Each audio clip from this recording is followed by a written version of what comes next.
Hello வீஃபர்ஸ், நாங்களோட Lakshmi. நீங்கள் பார்த்துருக்கிறது 0% எஸ்பிஎஸ்ல, அதுவும் கதிர்ராஜுக்கு ஃபேவரான ஒரு ப்ரமோ. இந்த டைமில் இது அன்எக்ஸ்பெக்டட். ஏன்னா வந்துட்டு இந்த இடத்துல சுகன்யா அவங்களோட என்ட்ரிக்கு அப்புறம் அவங்கள சார்ந்து இருக்கோன்ட்டு இருந்தால் அதை பற்றி நம்ம பேசலாம், ஏன் இல்லை அப்படிங்கிறது. பட் இருந்தாலும் இந்த இடத்துல அப்படிங்கும்போது ரொம்ப ஹாப்பியாக இருக்குது. ஃபஸ்ட்டு இந்த ட்ரூத் ரிவீல்.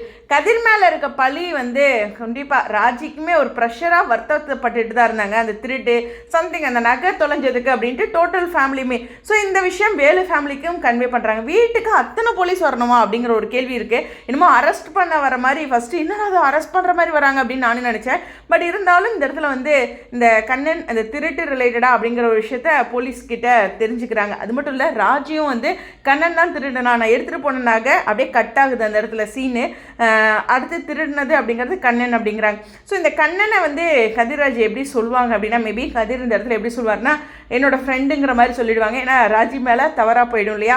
ஸோ அதனால் இந்த இடத்துல ரொம்ப சந்தோஷமாக செந்தில் அந்த இடத்துல வந்து பாப்பா வெளியில் போய் சொல்லலாம் அப்படிங்கிற மாதிரி சொல்லிவிட்டு வேலு ஃபேமிலிக்கு இங்கே பாருங்கள், இனிமேல் என் பையன் திருடுறான்னு சொன்னாங்கன்னா அவ்வளோதான் அப்படிங்கிறாங்க. இப்போ இந்த நகை கிடச்சிருச்சா இந்த ப்ரமோவில் கிளியராக தெரில, எபிசோட் பார்த்தா தான் தெரியும். பட் இருந்தாலும் திருட்டு பழி கதிர் மேலே கிடையாது, அப்படி ஒரு பாயிண்ட் இருக்குது. அது மட்டும் இல்லை, ராஜியோட அப்பாவுக்கும் அவர் மேலே ஒரு நல்ல அபிப்பிராயம் ஏற்படுறதுக்கு சான்சஸ் இருக்குது. கொண்டு வருவாங்களாங்கிறது தெரியல. பட் இருந்தாலும் அந்த மாதிரி ஒரு விஷயம் இருக்குது. ஏன்னா அந்த பக்கம் குமார் வேற ஒரு வேலை பண்ணிட்டுருக்காரு இல்லையா அரசுக்கு எதிராக. ஸோ அதனால் கொஞ்சம் இவர் திருந்துறதுக்கு கொண்டு வரதுக்கு கூட இந்த சீன் எப்படி கொண்டு வரலாம். ஸோ வெயிட் பண்ணி பார்ப்போம். இருந்தாலும் கதிர்ராஜ் சைட்லேருந்து நான் ரிசல்ட்டை எதிர்பார்த்துட்ருக்கேன், எப்போ அந்த சர்ப்ரைஸ் நமக்கு டீம் தருவாங்க அப்படின்ட்டு. எனிவேஸ், கதிர்ராஜ் சைட்லேருந்து ஒரு ஹாப்பியான ப்ரமோ. ஸோ உங்களுக்காக ஸ்டெடியோ, உங்களுடைய கருத்துக்கள்.